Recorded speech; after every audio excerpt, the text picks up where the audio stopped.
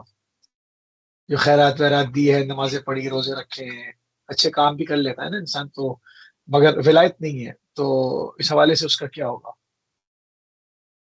جی، امام صادق علیہ السلام فرماتے ہیں الناسب لنا اہل البیت لا یبالی ساما او صلی، کہ ہم اہل بیت کا جو دشمن ہے اس کی پرواہ نہیں ہے، چاہے وہ نماز پڑھے چاہے روزہ رکھے، اسے کوئی فائدہ نہیں ہے۔ زنا ام سرقہ انہ فی النار انہ فی النار، امام نے 2 دفعہ فرمایا، نماز پڑھے، روزہ رکھے، زنا کرے، چوری کرے، جو مرضی کر لے، جو ہم اہل بیت کا دشمن ہے وہ جہنم میں ہے، وہ جہنم میں ہے۔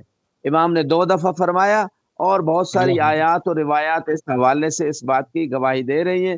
اور رسول خدا صلی اللہ علیہ وآلہ وسلم کا ایک خطبہ شعبانیہ بڑا معروف خطبہ ہے جو ماہ رمضان سے پہلے آپ نے دیا، اس میں بھی آپ نے یہی بات ارشاد فرمائی آخر میں کہ جو میری نبوت کا اقرار کرے اور اے علی آپ کی امامت کا اقرار نہ کرے تو گویا اس نے میری نبوت کا بھی اقرار نہیں کیا، اسے اس کا کوئی عمل فائدہ نہیں دے گا۔